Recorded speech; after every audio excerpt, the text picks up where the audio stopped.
DC Comics. It all started with a mixture of short comics called New Fun in 1935. 2 years later, Detective Comics emerged, one of the oldest and longest-running comic book titles. Taking the initials from this book, DC Comics derived its name. In 1938, Joe Shuster and Jerry Siegel created the first superhero in Action Comics #1, Superman. The next year, an 18-year-old named Bob Kane introduced Batman in Detective Comics #27. I saw this book by Leonardo da Vinci when I was 13, and da Vinci had a quote, "Your bird shall have no other wings but that of a bat." And he actually, there it was for me, a Batman. Comic books began to take flight, with their action-packed storylines and stunning characters. Wonder Woman first appeared in the 1942 All-Star Comics #8. The Flash in the 1940 Flash Comics #1. Swamp Thing in the 1971 House of Secrets #92. Sandman first appeared in 1939, inspiring Neil Gaiman's Sandman #1 in '89. The original re-emerged in '93 in Sandman Mystery Theater #1. Lobo made a brief appearance in 1983, and a decade later got his own book, Lobo #1. Many of these characters have transcended the pages of comic books into the world of television, feature films, and cyberspace. Enter the universe of DC Comics.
Warner Brothers is 100% behind this project. The most exciting thing about the show is going to be just the feel of grand scale, high adventure. The bigger the action, the better.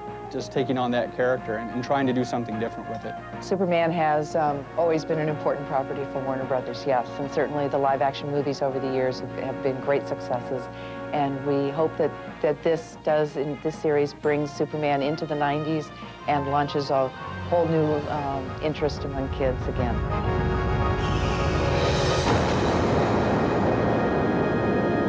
Faster than a speeding bullet, more powerful than a locomotive, able to leap tall buildings at a single bound. Superman! We all grew up with Superman in one shape or another, whether it was, if you grew up in the 70s, it was Chris Reeve. If you grew up in the 60s, it was George Reeve, or, the Filmation cartoons, or the, Fleischer cartoons. So we all have that in our past somewhere, or just the comic books, So it's a part of us. Well, you don't go around in blue tights and a cape all the time, do you? Or do you? What do you do in your off hours? I think that's a question for another time. The group of people that we have working on this show is what's going to make it. We have one of the best teams ever assembled. We put together for the Superman series a lot of the same creative team that brought us Batman the Animated Series, which was such a major hit for us, and I think set a new style in its time for adventure and dramatic animation. Excuse me, Miss Lane. I believe I'm the one you want to talk to. Oh, yeah? Well, where are you? Just hang on. Tim Daly is Superman. He's terrific. He brings all of the, the all-American, stiff upper lip, jutting jaw, kind of heroic feel to the part. Lois Lane.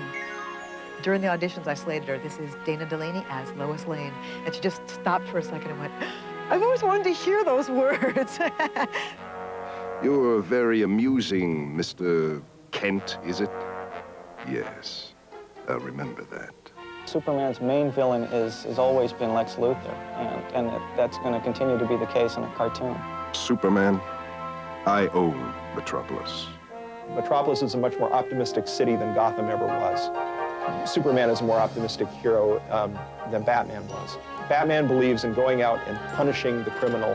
Superman is much more concerned with the victim. It's the flip side of Batman, if you will. Whereas Batman was the angst-driven superhero, the superhero that worked in the night, Superman is the hero who works in the light. This is line one, take one, and. To do the kind of fighting and flying that is required of the character has always been limiting to every single live-action interpretation of the character. And we have the potential to do anything with it, and we will.